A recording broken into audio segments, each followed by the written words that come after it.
yang paling mulia di sisi Allah Subhanahu wa taala, yaitu hari Jumat seperti hari ini. Sesuai dengan sabda Rasulullah sallallahu alaihi wasallam, yaumul jum'ah sayyidul ayyam. Jadi hari Jumat itu adalah pemimpinnya para hari. Suatu ketika sahabat Rasulullah sallallahu alaihi wasallam bertanya kepada Nabi, "Ya Rasulullah, lima fuddila yaumul jum'ah ala sairil ayyam?" Sahabat bertanya, "Ya Rasulullah, mengapa hari Jumat itu mulia di antara seluruh hari-hari yang diciptakan Allah Subhanahu wa taala?" Lalu Nabi menjawab, ada beberapa sebab atau faktornya. Yang pertama adalah hari Jumat di mana Adam alaihissalam diciptakan oleh Allah Subhanahu wa taala. Yang kedua, hari Jumat di mana Nabi Adam alaihissalam dimasukkan ke dalam surga. Yang ketiga, hari Jumat tiadalah hamba yang berdoa, bermunajat kepada Allah Subhanahu wa taala kecuali diterima oleh Allah Subhanahu wa taala doanya. Yang keempat, hari Jumat di mana hari kiamat akan berlangsung. Para pemirsa TV Peduli Parepare dimanapun berada, ada yang menarik sebelum kita mengkaji lebih dalam tentang hakikat fitrah itu sendiri. Jibril bertanya kepada Rasulullah sallallahu alaihi wasallam, "Ya Rasulullah, akhbirni mata sa'ah." Wahai Rasulullah, beritahukanlah kepadaku kapan terjadinya hari kiamat. Maka Rasulullah sallallahu alaihi wasallam dengan ketawaduannya beliau menjawab, "Ma mas'ulun a'lamu minas sa'il." Rasul menjawab, tiadalah orang yang ditanya lebih tahu daripada yang bertanya. Artinya Rasulullah memiliki kejujuran ilmiah. Kejujuran ilmiah adalah kesediaan seorang manusia mengatakan saya tahu apabila ia betul-betul tahu, dan keikhlasan seseorang mengatakan saya tidak tahu kalau memang ia tidak tahu. Itulah etika Rasulullah bersama dengan para sahabatnya, bahkan ulama-ulama terdahulu termasuk Imam Syafi'i. Imam Syafi'i pernah berkata ketika beliau menghafalkan kitab Al-Muwatta milik Imam Malik, beliau mengatakan, "Kullama zadani ilman bijahlin." Setiap ilmuku bertambah, maka bertambah pula lah kebodohanku. Apa maksudnya? Ternyata Imam Syafi'i ini selalu berdoa kepada Allah Subhanahu wa taala, mengatakan, "Ya Allah, setiap aku berada di tempat-tempat yang lain, usahakan ilmuku ikut." Karena tidak sedikit orang berada di tempat yang lain, misalnya dia ada di pasar, ilmunya tidak ikut, dia ada di kantor, ilmunya tidak ikut. Maka kegaduhan dunia sebenarnya terjadi karena seseorang berpisah dengan ilmunya. Kemudian yang lebih lagi adalah ketawaduan gurunya Imam Malik rahimahullah. Yang menarik ya, Imam Malik ini memiliki kejujuran ilmiah. Ketika Imam Malik ditanya oleh murid-muridnya 40 soal, beliau hanya menjawab 20 soal. Muridnya berkata, "Wahai Imam Malik, bukankah engkau adalah ulama? Bukankah engkau adalah alim, orang yang memiliki kedalaman ilmu? Mengapa hanya menjawab 1/2 dari pertanyaan 40 soal?" Lalu Imam Malik mengatakan dengan ketawaduannya, saya tidak tahu karena saya sudah tahu." Maka bingunglah orang yang bertanya, "Apa maksudnya wahai Imam Malik?" Imam Malik lalu kemudian berkata, "Saya tidak tahu karena memang saya betul-betul tidak tahu. Dan oleh sebab itu saya tahu karena betapa besar dosanya, betapa besar ganjarannya orang yang pura-pura tahu, walau sebenarnya dia tidak tahu." Itulah etika ulama-ulama terdahulu. Oleh karena itu, ulama-ulama terdahulu memiliki ketawaduan intelektual, kejujuran ilmiah, dan jauh dari kesombongan ilmiah. Para pemirsa TV Peduli Parepare yang dimuliakan Allah Subhanahu wa taala, kita masuk di tema tentang makna hakikat fitrah dalam Islam. Ada yang menarik. Sering kita mendengarkan kata Idul Fitri. Kita sering mendengarkan zakat fitrah.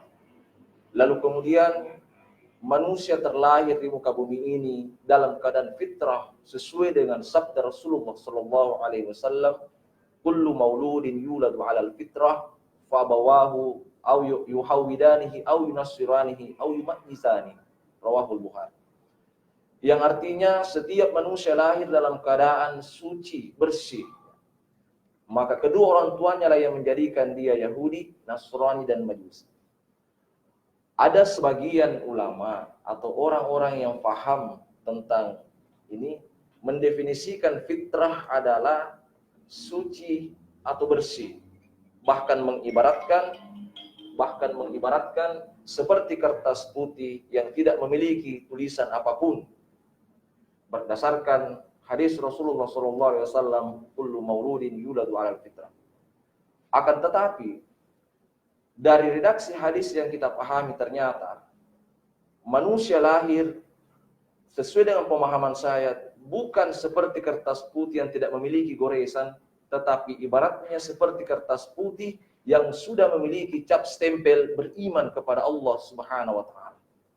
Jadi keliru kalau ada yang mengatakan bahwa fitrah itu adalah ibarat kertas putih yang tidak memiliki goresan tinta, tetapi menurut pahaman saya adalah fitrah adalah seperti kertas putih yang sudah memiliki cap stempel beriman kepada Allah Subhanahu wa taala. Dengan bukti autentik dalam Al-Qur'an, bisa dilihat di dalam Al-Qur'an ketika Allah Subhanahu wa taala bertanya kepada manusia dalam kandungan ibunya, alastu bi rabbikum qalu bala syahidna. Apa aku ini bukan Tuhan kalian? Qalu bala syahidna. Maka manusia menjawab dalam rahim ibunya, kami bersaksi tentang hal itu. Kami beriman kepada Engkau ya Allah. Qalu bala syahidna. Berarti dapat disimpulkan bahwa manusia lahir di muka bumi ini dalam keadaan bersyahadah. Seorang mahasiswa pernah saya tanya, apa yang engkau pahami tentang syahadat? Mahasiswa menjawab, cukup mengucapkan 2 kalimat syahadat. Asyhadu an la ilaha illallah wa asyhadu anna Muhammadar Rasulullah. Aku bersaksi bahwa tiada Tuhan selain Allah dan sesungguhnya Muhammad adalah utusan Allah. Lalu saya berkata, apakah hanya sebatas itu pemahaman engkau tentang syahadat? Lalu mahasiswa menjawab, iya. Lalu saya berkata bahwa ternyata di dalam Al-Quran ada 4 kata yang sekurang-kurangnya memiliki arti yang sama walaupun secara tekstual berbeda dengan kata syahadat. Itulah sebabnya mengapa alam dunia ini disebut dengan alam syahadat, alam persaksian. Jawabannya adalah agar supaya manusia diperintahkan oleh Allah Subhanahu wa taala untuk membuktikan persaksiannya di alam rahim, di dalam kandungan ibunya. Makanya mengapa ada ayat dalam Al-Qur'an, wa minan nasi may yaqulu amanna billahi wa bil yaumil akhir wa ma hum bimumin. Ini sindiran bagi orang-orang yang munafik. Betapa banyak manusia yang mengatakan amanna billahi wa bil yaumil akhir, kami beriman kepada Allah dan hari akhirat, wa ma hum bimumin, akan tetapi pada hakikatnya mereka berdusta di hadapan Allah Subhanahu wa taala. Ternyata di dalam Al-Quran ada 4 kata yang berbeda dengan kalimat syahadat, tetapi memiliki makna yang sama-sama bersaksi. Yang pertama ada kata ro'a dalam Al-Quran yang artinya bersaksi. Yang kedua ada kata dalam Al-Quran disebut dengan nadharah yang zulun, juga bermakna bersaksi. Dan ada kata basara juga bersaksi, dan kalimat syahadat juga bersaksi. Keempat kata ini perlu kita pahami agar supaya tujuannya untuk mengukur sejauh mana tingkat level syahadat kita selama kita hidup di dunia. Oke, baik. Ya, nih kita kembali ke tema kita seputar makna hakikat fitrah dalam Islam. Saya ingin sedikit mengerucutkan ini Pak Ustadz, mohon izin saya mau tentang teman-teman atau kaum perempuan. Nah, kalau kita sebagai kaum perempuan pasti akan tahu sekali bahwa terkadang orang mengatakan fitrah kita sebagai perempuan itu ya kasur, sumur, dapur, seperti itu. Meskipun terjadi pergeseran saat ini, masyarakat milenial perempuan juga bisa berkarir. Perempuan juga punya kemampuan untuk menunjukkan eksistensinya dari segala leading sektor.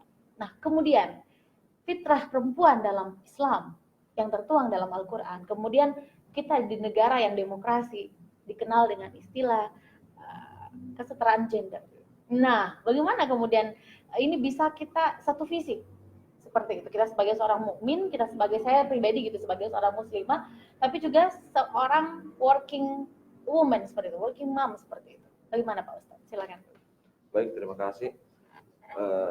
Di negara Indonesia ya kita mayoritas muslim, bahkan sebagai kaum muslimin kita selalu berpedoman pada Al-Quran. Ada gaun atau seruan yang selalu mengatakan persamaan gender, penyetaraan antara hak laki-laki dan hak perempuan, kewajiban laki-laki dan kewajiban perempuan. Memang dalam histori sejarah Islam, bahkan perempuan itu dilarang untuk sholat di masjid. Itu ada kekhawatiran yang terjadi. Salah satu penyebabnya adalah terancamnya jiwa perempuan. Lalu kemudian ternyata di zaman modernisme seperti ini, bahwa dengan berbagai kebutuhan yang berlaku khususnya pada rumah konstelasi rumah tangga, maka dalam ayat ada ar-rijalu qawwamuna 'alan nisa. Laki-laki adalah pemimpin terhadap perempuan.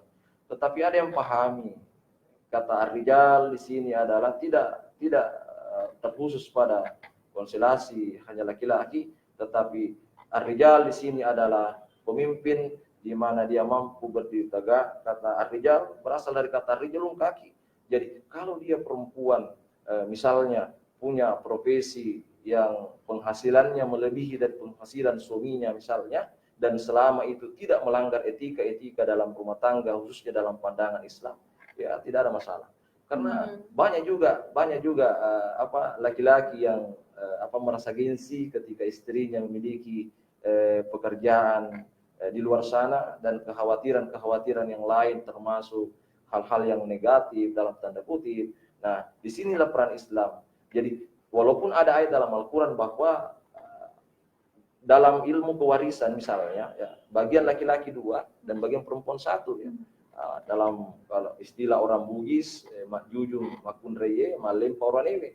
Tetapi pada hal-hal di luar dari kewarisan ini diatur dalam agama, bukan berarti melangkahi kewajiban suami, tetapi perempuan juga punya hak-hak yang dalam memperbaiki tatanan rumah tangganya. Jadi tidak ada masalah. Mungkin juga ketika zaman Rasulullah perempuan tidak diberikan mungkin tidak seluasa sekarang ya. Kalau sekarang kan lampu di mana-mana terang, dan kemudian alhamdulillah kita aman seperti itu. Mungkin dulu pertimbangan sehingga perempuan mungkin belum diberikan izin karena mungkin faktor itu tadi, keamanan daripada si perempuan itu tadi. Baik, Pak, kita jeda dulu. Saudara jangan kemana-mana, Komisi Khusus Islam masih akan segera kembali. Tetaplah bersama kami.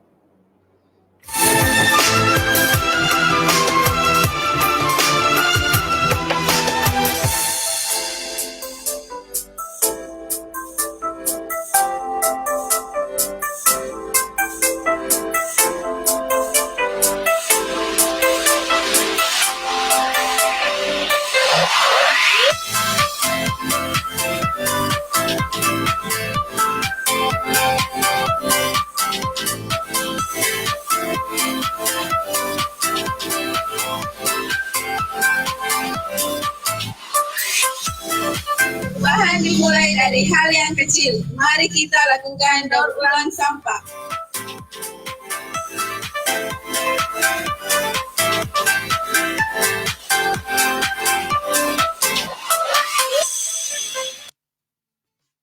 Kebersihan lingkungan, cegah terjadinya banjir. Lingkungan yang bersih adalah lingkungan yang terawat. Bagaimana jika kita tidak merawat lingkungan kita?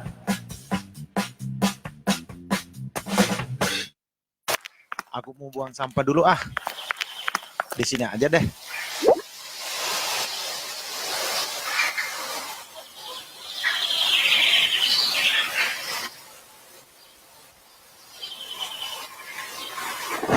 Waduh, mendung. Pulang aja deh.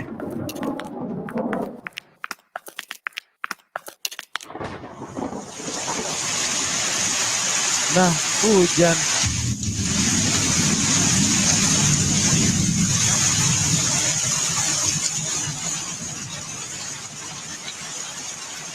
Waduh, kebanjiran. Jagalah kebersihan untuk hidup lebih baik. Pesan ini dipersembahkan oleh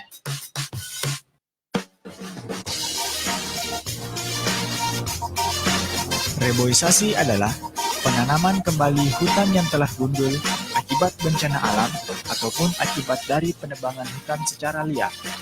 Tujuan reboisasi yaitu untuk meningkatkan kualitas hidup makhluk hidup, baik manusia maupun hewan. Reboisasi dapat membantu mengurangi polusi, terutama polusi udara akibat asap kendaraan baik roda 2 maupun roda 4. Manfaat reboisasi lainnya adalah untuk meningkatkan sumber daya alam, menurunkan efek pemanasan global, mencegah bencana alam seperti longsor dan banjir, serta mengembalikan fungsi hutan. Marilah bersama-sama kita jaga alam ini dari kehancuran. Karena satu dunia, satu kehidupan, dan satu kesempatan untuk menjaganya. Pesan ini dipersembahkan oleh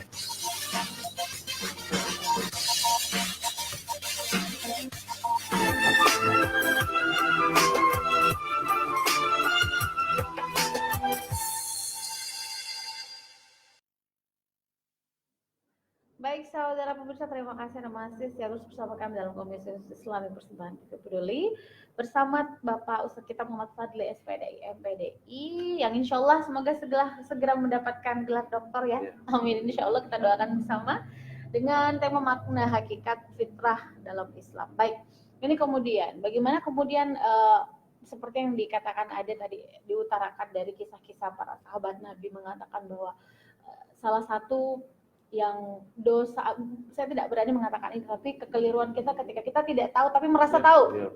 Sedangkan masyarakat Indonesia melihat perkembangan IT, teknologi saat ini mungkin hanya melihat di FB postingan-postingan yang belum tentu benar, dan kemudian tiba-tiba mengeluarkan statement terkesan bahwa orang ini kok pintar betul ya. Itu kan gitu. Cuma baca 1-2 ayat kemudian tiba-tiba merasa paham satu Al-Quran. Nah, bagaimana kemudian Pak Ustadz sendiri menyikapi teman-teman yang demikian gitu loh? Terima kasih atas pertanyaannya. Ada ungkapan ulama seperti ini bahwa ya'lamu orang berilmu itu aktaru ya'lamu mimma yaqulu. Jadi orang berilmu itu ilmunya lebih banyak daripada bicaranya, ya. Ilmunya lebih banyak daripada bicaranya. Lalu kemudian menyikapi fenomena yang ada di media sosial misalnya, ya.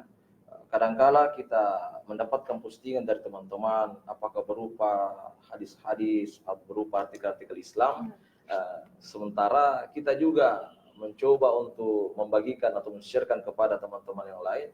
Padahal ada dalam Al-Quran pesan Allah Subhanahu Wa Taala mengatakan, in ja'akum fasiqun binaba'in fatabayyanu. Jadi apabila ada berita yang fasik, yang belum jelas, fatabayyanu, adakan penelusuran. Ya. Kemudian yang kedua yang menariknya lagi bahwa kadangkala dunia ini memang sudah terbalik ya. Kita kadangkala mendustakan orang yang amanah dan mendustakan orang yang sebenarnya paham, faqih terhadap agama, dan kemudian membenarkan orang-orang yang bodoh. Dan saya kira memang dalam hadis Nabi bahwa salah satu caranya Allah untuk menghilangkan ilmu agama dengan biqabdil ulama, dengan cara mematikan para orang-orang ulama atau orang-orang yang paham tentang hal ini.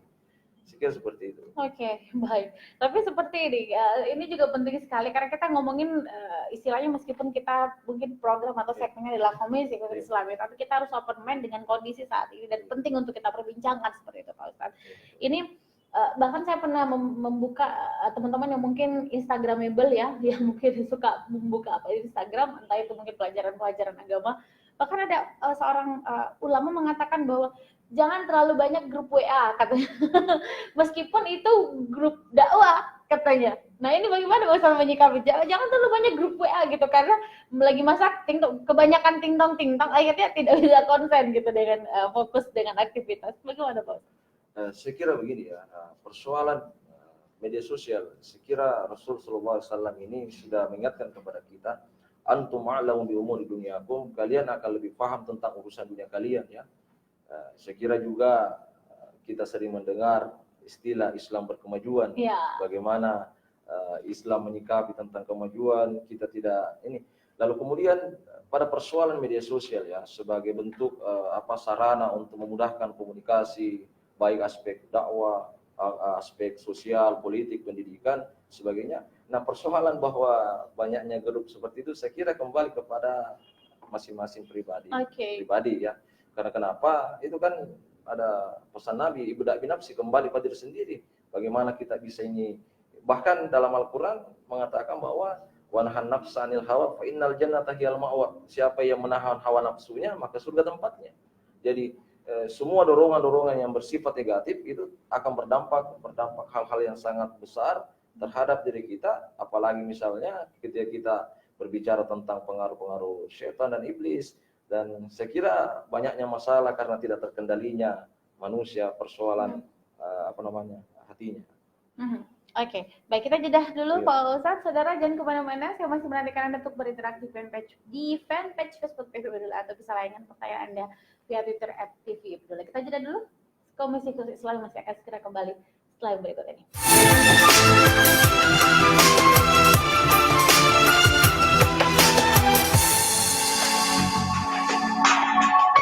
Sudah naik mak, enggak pakai helm kok gak? Enggak.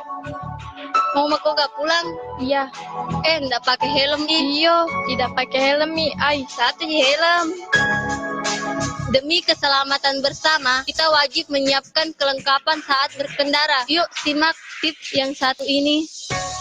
Jika ingin berkendara roda 2, selalu gunakan helm berstandar SNI.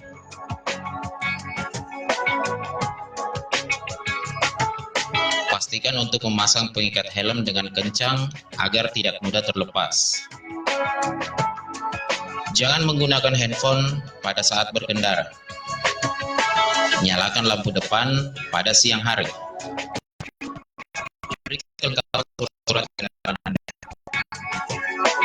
Mari kita jaga keselamatan bersama dan tertib berlalu lintas.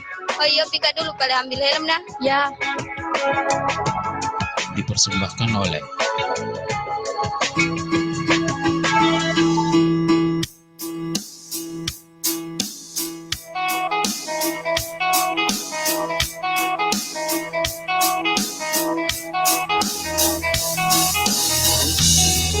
Kamu nggak mau berhenti bakar aja daripada numpuk? Kamu nggak lihat kalau orang-orang lewat di area ini, mereka pasti nutup mulut sama hidungnya. Kamu aja tadi batuk-batuk karena asap, kalau kamu terserang TBC bagaimana?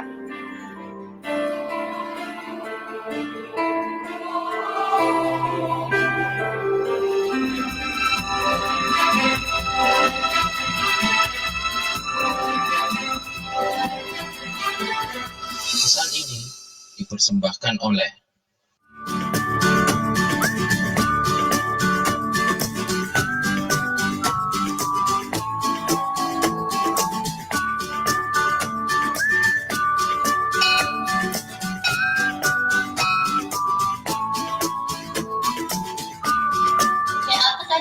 cerita di depan kantor. Ini Risma ada berita dapat di sosmed, katanya akan terjadi gempa di Sulawesi. Air laut pun surut dan banyak warga Pinrang yang mengungsi. Astagfirullah, berita hoax itu jangan kita terlalu percayai. Jika mendapat berita toh, klarifikasi kita lebih dahulu. Itu warga Pinrang mengungsi jadi korban berita hoax ini.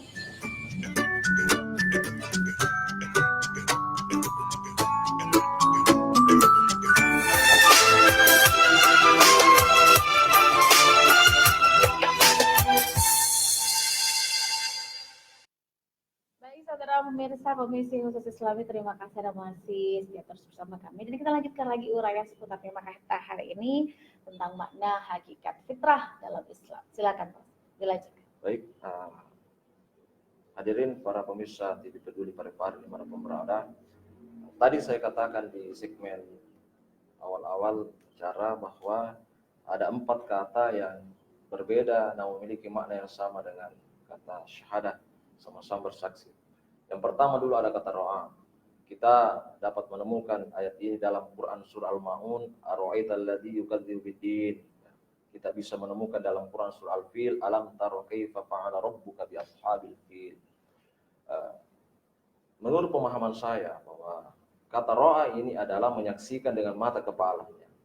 Jadi ada orang yang level syahadatnya belum sampai pada level yang sesungguhnya, baru pada level ro'a ini adalah nanti dia meyakini sesuatu kalau terlihat dengan mata kepalanya. Dan biasanya orang ini memakai aliran materialisme.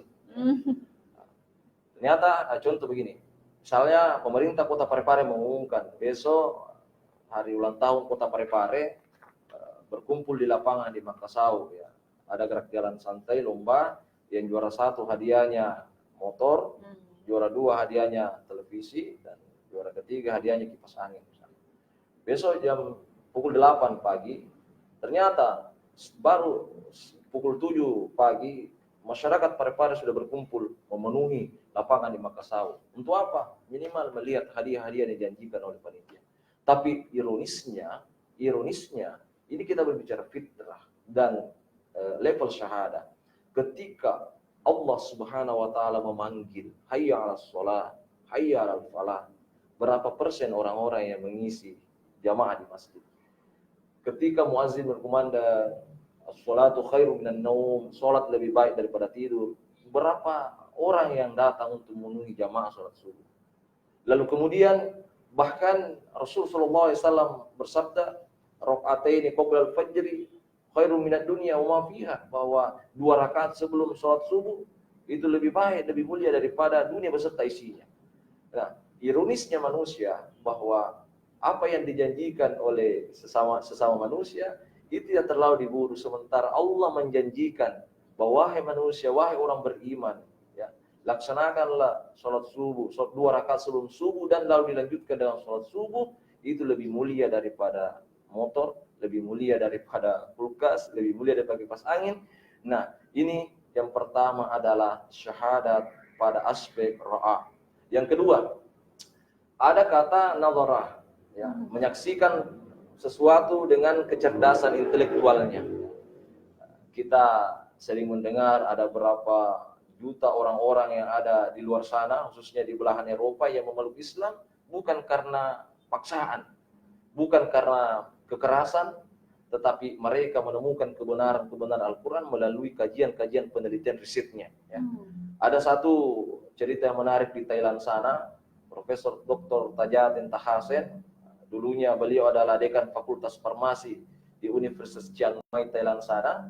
Dia meneliti bersama 3 orang mahasiswanya tentang kulit manusia. Jadi dia menemukan kesimpulan bahwa ternyata kulit manusia terbagi 3 lapis. Lapisan pertama yang dinamakan epidermis, lapisan kedua dinamakan cutis, dan lapisan ketiga dinamakan subcutis. Hasil penelitian beliau menemukan bahwa semakin luar lapisan kulit manusia, makin ada jutaan sel-sel. Jangankan disentuh, ditiup pun kita merasakan rangsangan. Tetapi semakin dalam lapisan-lapisan kulit manusia, maka hanya sedikit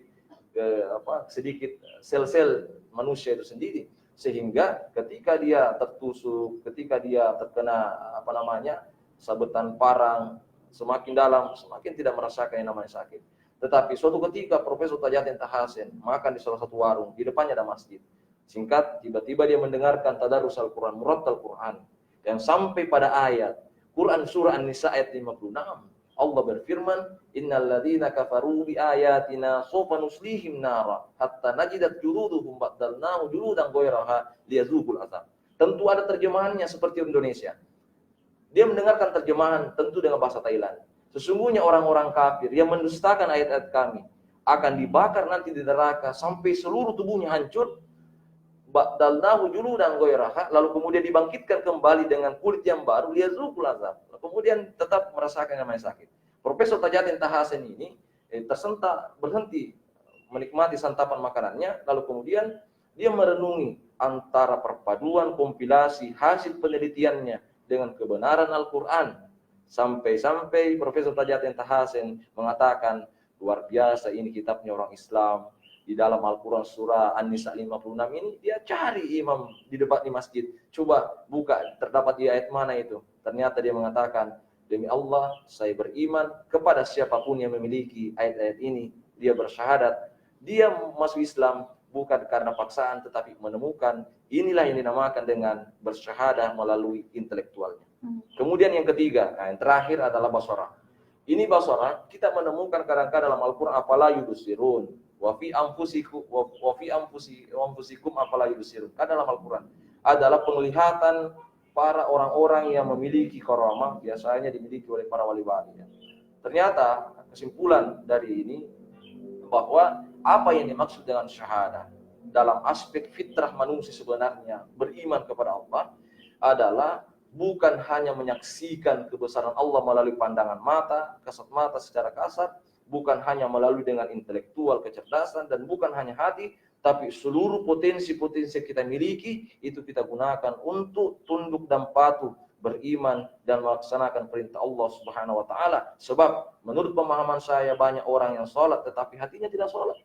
Banyak orang yang sujud tetapi akalnya busuk, akalnya tidak ruku. Itu hakikat. Nah, terakhir dalam kajian ini saya tutup dengan satu riwayat dari Imam Ali karramallahu wajhah. Ini salah satu contoh sahabat Nabi memiliki kekhusyuan dalam beribadah. Suatu ketika Imam Ali karramallahu wajhah tertusuk panah di punggungnya. Lalu Ali meminta sahabat untuk menarik panah tersebut. Lalu Ali merasakan sakit. Tiba-tiba Ali mengatakan, tunggu dulu sahabat, biarkan saya ambil air wudhu. Lalu kemudian saya sholat 2 rakaat. Pada saat saya melaksanakan sholat sunnah 2 rakaat, tolong cabutlah panah di punggungku. Tolong cabut panah. Nah, ketika itu Ali bin Abi Thalib karramallahu wajhah, lalu kemudian ambil air wudhu, kemudian dia gemetar. Ditanya, wahai Ali, wahai Imam Ali, mengapa engkau gemetar?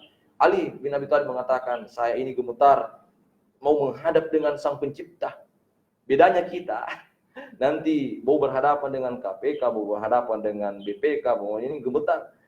Kalau berhadapan dengan Allah, dia bisa-bisa saja. Itu perbedaan kita dengan Ali bin Abi Thalib. Ketika itu Ali bin Abi Thalib lalu kemudian sholat. Allahu Akbar. Kemudian sahabat mencabut panah di punggungnya. Setelah salam, Assalamualaikum. Kemudian Ali balik kepada sahabat, wahai sahabatku, mengapa kalian tidak mencabut panah di punggungku? Lalu sahabat mengatakan, wahai Imam Ali karramallahu wajhah, demi Allah, ketahuilah, panah di punggungmu sudah kami cabut. Pertanyaannya, mengapa Ali bin Abi Thalib tidak merasakan sakit? Karena Ali bin Abi Thalib sudah merasakan nikmatnya ibadah, karena tingkat syahadanya bukan hanya pada level ra'ah, bukan hanya level nadharah, bukan hanya level basarah, tapi sudah level tingkat tinggi, karena dia tidak lagi merasakan sakit di punggungnya. Itulah makna dalam Al-Quran, qad aflahal mu'minun alladzina hum fi sholatin khashi'un. Sungguh beruntunglah orang-orang beriman, adalah orang yang khusyuk dalam sholat. Saya kira seperti itu, Bu, kajian saya pagi ini. Iya, jadi kalau istilahnya tidak perlu anestesi ya. Tidak perlu. Ya. Tidak perlu anestesi, Ya. tapi ini menginspirasi sekali cerita tersebut. Karena memang sebenarnya ada orang yang kadang, saya juga berpikir gitu. Seperti saya pribadi gitu ya, kadang-kadang sampai ditegur bahwa kenapa semua teman-teman saya juga teman-teman kajian gitu ya, tidak ada lagi punya kudung yang baru karena semuanya dipakai gitu kan. Beda dengan dulu ya, bahwa yang bagus simpan pada saat lebaran gitu. Tapi kenapa tidak? Karena kita kemana-mana, ke kafe, mau hangout, mau meet up sama orang kok bajunya bagus-bagus, yang mahal-mahal. Cobalah kita sekarang menggunakan mukena yang ratusan ribu lebih enak kok. Makin mahal mukenanya makin enak kalau kayak sholat sebenarnya. Tapi intinya bukan dari segi mahalnya ya. Tapi kan kita mau beribadah dengan nyaman. Dan semoga tadi informasi ini menginspirasi, dan kalau bisa kita sholat hari ini pakai mukena apa bisa, tapi jangan ria loh ya. Jangan lagi, beda lagi nih konsepnya. Baik, terima kasih Pak Ustadz sudah meluangkan waktu dan bagi ilmu yang luar biasa kepada kita semua seputar memaknai hakikat fitrah dalam Islam. Tapi terlepas dari apapun, bahwa ini saya pribadi pun ini adalah warning buat saya pribadi gitu ya, karena kita sama-sama masih belajar bukan dalam konteks menggurui, tapi lebih kepada bagikanlah ilmu itu kepada orang lain meskipun itu satu ayat, dan jangan melihat siapa yang memberitahu tapi apa makna.